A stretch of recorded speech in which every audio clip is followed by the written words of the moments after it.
Well, how about that? Algeria defeat Liberia by 5 goals to 1.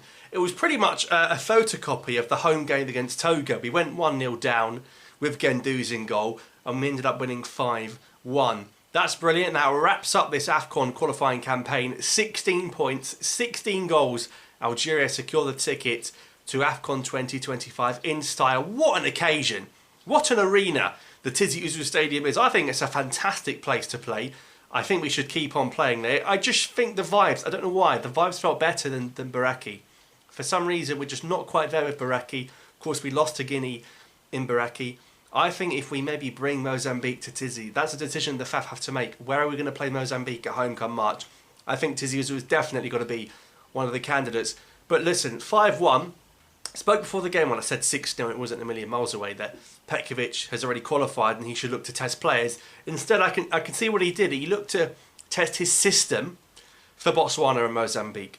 Now, this 5 at the back, his 3 at the back, however you want to look at it, he's going to stick with it. I said when he got the job, when he managed Switzerland, he always played a 3 at the back or a 5 back or whatever. He's doing the same here. He's implemented the system. The question is, has he got the players to do it?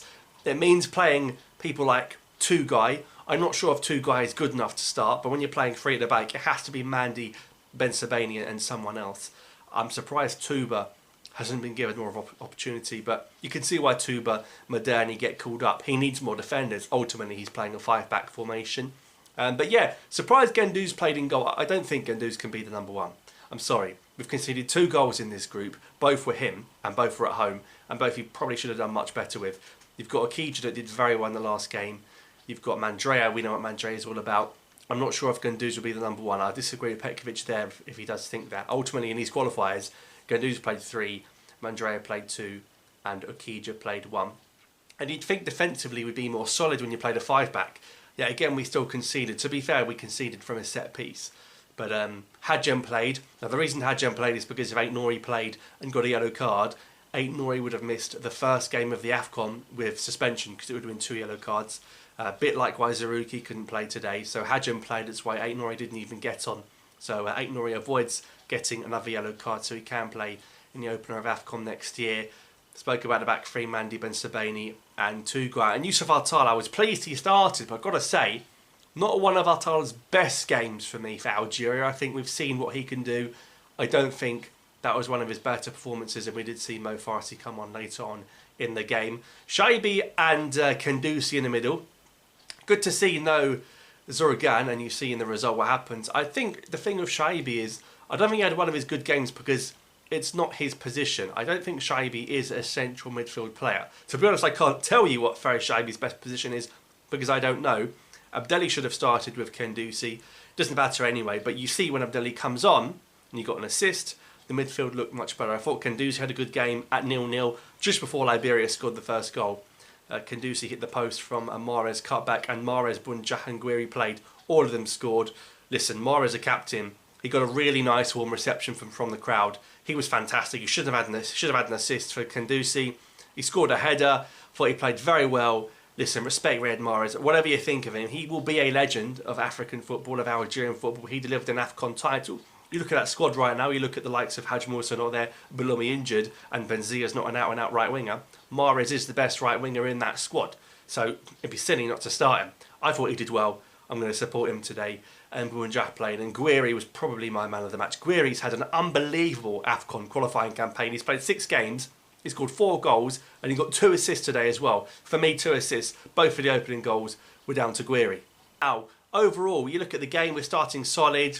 We had a couple of early chances. Great atmosphere in Tizi Ouzou. We got the tifo as a tribute to Rashid Makhloufi. All that good stuff. Minute silence.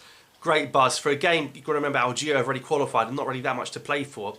Sold out stadium, and that's what puts Algeria for me above so many other of the African nations. Mahrez got the assist. Well, he should have got the assist for Guendouzi. Guendouzi hits the post. Altala gives away a cheap free kick. I said he didn't play too well. Shirt pulling, and there's a Liberian defender there who smashed that in. And I've got Guendouzi's got to do better. You can say what you want about playing 5 at the back. It's a set piece. The ball can bounce anywhere.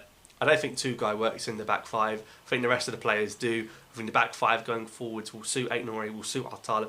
Just shows as well. Mitchell Weiser would have had a really big part to play if he got selected for these games. Really, Altala and Farsi both didn't have the best of games when they both started. For me, it boosts the chances of getting Visor involved. But after that Liberia go 1-0 up, it sort of gave our team a push.